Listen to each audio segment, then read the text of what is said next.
And now it is time for the summary of Book of Boba Fett's Chapter 2.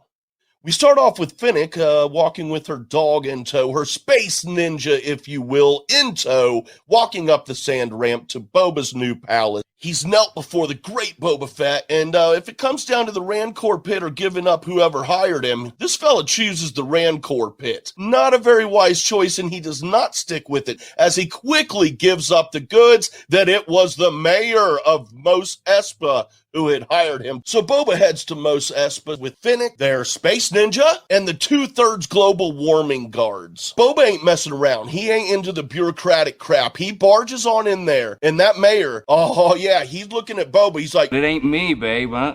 No, it ain't me, baby. It ain't me you're looking for, babe." So he tips off Boba that he should go back to the old pleasure palace there, bound, chicka, bound, and he does so. There he discovers that Hutt twins have come back to claim the throne of Jabba the Hutt. Wonder how this is going to go over. We find out. Boba stands his ground. I mean, literally, because this man don't need no litter. He's made that extremely clear. Then Black K makes his debut in canon, and holy crap, this man is a beast. Not really a man, he's a Wookiee, but he's huge. Huge! Back to the back of the tank where we get more flashbacks and we see Boba training while the other little tribe members they're farming for water or they're hunting for creatures. I'm not sure what they're doing. They're doing something, but Boba's training with his stick, and then a space train comes. Space trains, man, they're real. This was pretty cool. Space train comes shooting across the land. They shoot their bantha. They shoot a bunch of the sand people. It really sucks, but it's got that awesome Western feel. I love it. And you know those wheels are turning up in Boba's head. Then just shortly after that, Boba sees some speeder bikes racing across the dunes. And, you can tell that gets those wheels turning even more. This is probably the best part. We get the crossover. Here that we didn't know we wanted. We didn't know we needed. We got it. And it was awesome. Okay, so enter Sons of Anarchy. I mean, it is awesome. Boba walks into the cantina. We got the Sons of Anarchy in there raising hell, throwing back some drinks, picking on the clientele that's in there who may be some familiar faces from some deleted scenes from New Hope. We don't know for sure yet, but they probably are. Find out from someone else who's more knowledgeable and cares more, because that's not me. But the point is that we got our Sons of Anarchy crossover, and it was awesome. Boba took them all out. I was shocked. Absolutely surprised. Jax obviously wasn't there, and none of that would have happened the way it did. But Boba's the man, takes them all out, and to add salt to the wound, he steals all of their bikes, not just one of them, to get back home. This man takes them all, baby. Yeah, that's how we roll. Now, one of the best parts of this chapter is Boba teaching everyone how to use the speeder bikes. It's a great little montage style scene, jumping back and forth to bikes, actually using them, riding them like a bantha. It's awesome, that look on his face.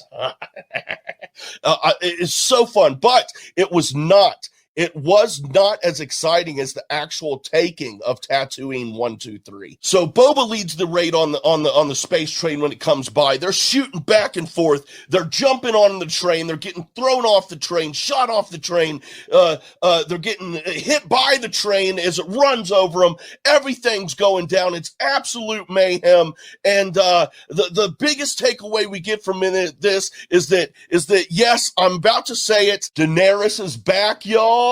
Woot woot. Especially finding out that the Pike Syndicate is on the train. Yeah, we're getting Daenerys back, baby. Love it. Love it. Get 2 crossovers here in this show. Well, actually, we've already had the Mortal Kombat. Now we've got the Sons of Anarchy Game of Thrones crossover coming up soon. So Boba makes a little arrangement with the crew. He's a nice fella. He's a lot nicer than I think any of us ever thought. He gives them each 1 melon to last them until they get to Anchorhead. They can then get the hell off of Tatooine, and the real fun can begin. Because this ain't gonna go over very well. I mean, Boba took down the train, like wrecked the train, okay?